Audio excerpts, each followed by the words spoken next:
अथ दशमोऽध्याय। सृष्टि स्थिति आदि पांच कृत्यों का प्रतिपादन। प्रणव एवं पंचाक्षर मंत्र की महत्ता। ब्रह्मा विष्णु द्वारा भगवान शिव की स्तुति तथा उनका अंतर ध्यान होना। ब्रह्मा और विष्णु बोले, हे प्रभु, हम दोनों को सृष्टि आदि पांच कृत्यों का लक्षण बताइए। शिव जी बोले, मेरे कृत्यों को समझना अत्यंत गहन है, तथापि मैं कृपा पूर्वक तुम दोनों को उनके विषय में बता रहा हूँ। हे ब्रह्मा और अच्युत, सृष्टि स्थिति संहार तिरोभाव और अनुग्रह, यह पांच ही मेरे जगत संबंधी कार्य हैं जो नित्य सिद्ध हैं। संसार की रचना का जो आरंभ है वह सर्ग है।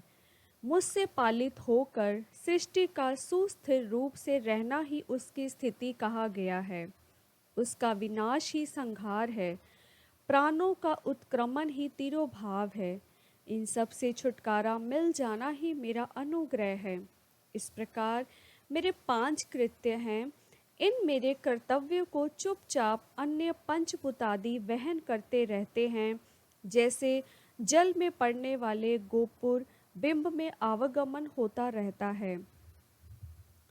सृष्टि आदि जो चार कृत्य हैं वे संसार का विस्तार करने वाले हैं। पांचवा कृत्य अनुग्रह मोक्ष का हेतु है। वह सदा मुझ में ही अचल भाव से स्थिर रहता है।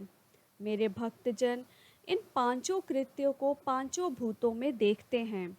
सृष्टि भूतल में, स्थिति जल में, संहार अग्नि में, तिरोभाव वायु में और अनुग्रह आकाश में स्थित है। पृथ्वी से सबकी सृष्टि होती है, जल से सबकी वृद्धि होती है, आग सबको जला देती है, वायु सबको एक स्थान से दूसरे स्थान को ले जाती है और आकाश सबको अनुग्रहित करता है। यह विद्वान पुरुषों को जानना चाहिए। इन पांचों कृत्यों का भार वहन करने के लिए ही मेरे पांच मुख हैं। चारों दिशाओं में चार मुख हैं और इनके बीच में पांचवा मुख है। हे पुत्रों, तुम दोनों ने तपस्या करके प्रसन्न हुए मुझ परमेश्वर से भाग्यवश सृष्टि और स्थिति नामक दो कृत्य प्राप्त किए हैं। ये दोनों तुम्हें बहुत प्रिय हैं। इस प्रकार मेरे विभूति स्वरूप रुद्र और महेश्वर ने दो अन्य उत्तम कृत्य संहार और तिरोभाव मुझसे प्राप्त किए हैं, परंतु अनुग्रह नामक कृत्य कोई नहीं पा सकता। उन सभी पहले के कर्मों को तुम दोनों ने समय अनुसार भुला दिया। रुद्र और महेश्वर अपने कर्मों को नहीं भूले हैं, इसलिए मैंने उन्हें अपनी समानता प्रदान की है। वे रूप, वेश, कृत्य, वाहन, आसन और आयुध आदि में मेरे समान ही हैं। हे पुत्रों, मेरे ध्यान से शून्य होने के कारण तुम दोनों में मूढ़ता आ गई है। मेरा ज्ञान रहने पर महेश के समान अभिमान और स्वरूप नहीं रहता। इसलिए मेरे ज्ञान की सिद्धि के लिए मेरे ओंकार नामक मंत्र का तुम दोनों जप करो। यह अभिमान को दूर करने वाला है। पूर्व काल में मैंने अपने स्वरूप भूत मंत्र का उपदेश किया है, जो ओंकार के रूप में प्रसिद्ध है। वह महामंगलकारी मंत्र है। सबसे पहले मेरे मुख से ओंकार ओम प्रकट हुआ है, जो मेरे स्वरूप का बोध कराने वाला है। ओंकार वाचक है और मैं वाच्य हूँ। यह मंत्र मेरा स्वरूप ही है। प्रतिदिन ओंकार का निरंतर स्मरण करने से मेरा ही सदा स्मरण होता रहता है। पहले मेरे उत्तरवर्ती मुख से अकार, पश्चिम मुख से उकार, दक्षिण मुख से मकार, पूर्ववर्ती मुख से बिंदु तथा मध्यवर्ती मुख से नाद उत्पन्न हुआ। इस प्रकार पांच अवयवों से युक्त होकर ओंकार का विस्तार हुआ है। इन सभी अवयवों से एकीभूत होकर वह प्रणव ओम नामक एक अक्षर हो गया। यह नाम रूपात्मक सारा जगत तथा वेद वर्णित स्त्री पुरुष वर्ग रूप दोनों कुल इस प्रणव मंत्र से व्याप्त है। यह मंत्र शिव और शक्ति दोनों का बोधक है। इसी प्रणव से पंचाक्षर मंत्र की उत्पत्ति हुई है। जो मेरे सकल रूप का बोधक है वह अकारादि क्रम से और नकारादि क्रम से क्रमशः प्रकाश में आया है।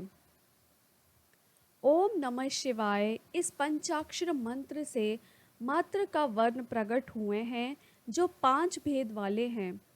उसी से शिरो मंत्र तथा 4 मुखों से त्रिपदा गायत्री का प्राकट्य हुआ है। उस गायत्री से संपूर्ण वेद प्रकट हुए हैं और उन वेदों से करोड़ों मंत्र निकले हैं। उन मंत्रों से भिन्न भिन्न कार्यों की सिद्धि होती है, परंतु इस प्रणव एवं पंचाक्षर से संपूर्ण मनोरथों की सिद्धि होती है। इस मूल मंत्र से भोग और मोक्ष दोनों ही सिद्ध होते हैं। मेरे सकल स्वरूप से संबंध रखने वाले सभी मंत्र राज साक्षात भोग प्रदान करने वाले और शुभ कारक हैं।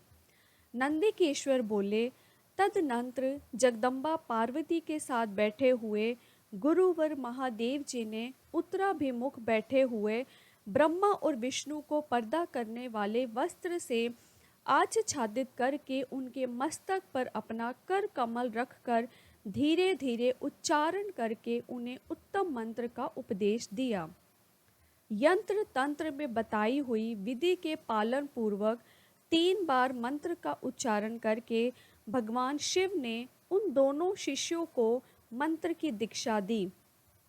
तत्पश्चात उन शिष्यों ने गुरु दक्षिणा के रूप में अपने आप को ही समर्पित कर दिया और दोनों हाथ जोड़कर उनके समीप खड़े हो उन देव श्रेष्ठ जगत गुरु का स्तवन किया। ब्रह्मा और विष्णु बोले, हे प्रभु, आप निष्कल रूप हैं, आपको नमस्कार है। आप निष्कल तेज से प्रकाशित होते हैं, आपको नमस्कार है। आप सबके स्वामी हैं, आपको नमस्कार है। आप सर्व आत्मा को नमस्कार है अथवा सकल स्वरूप आप महेश्वर को नमस्कार है। आप प्रणव के वाच्यार्थ हैं, आपको नमस्कार है। आप प्रणवलिंग वाले हैं, आपको नमस्कार है। सृष्टि, पालन, संहार, तिरोभाव और अनुग्रह करने वाले आपको नमस्कार है। आपके 5 मुख हैं, आपको नमस्कार है। पंच ब्रह्मा स्वरूप 5 कृत्य वाले आपको नमस्कार है। आप सबके आत्मा हैं, ब्रह्मा है, आपके गुण और आपकी शक्तियाँ अनंत हैं, आपको नमस्कार है। आपके सकल और निष्कल 2 रूप हैं, आप सद्गुरु एवं शंभु हैं, आपको नमस्कार है। इन पद्यों द्वारा अपने गुरु महेश्वर की स्तुति करके ब्रह्मा और विष्णु ने उनके चरणों में प्रणाम किया। ईश्वर बोले, हे वत्सो, मैंने तुम दोनों से सारा तत्व कहा और दिखा दिया। तुम दोनों देवी के द्वारा उपदिष्ट प्रणव ओम, जो मेरा ही स्वरूप है, का निरंतर जप करो।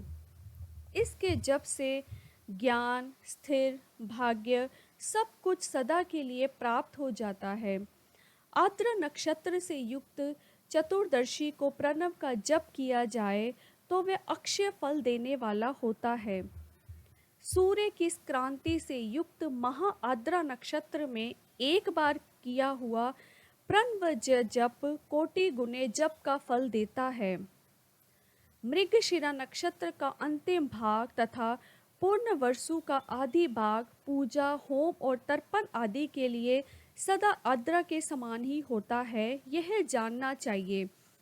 मेरा या मेरे लिंग का दर्शन प्रभात काल में ही प्रातः अथवा संगम मध्यावहन के पूर्व काल में करना चाहिए।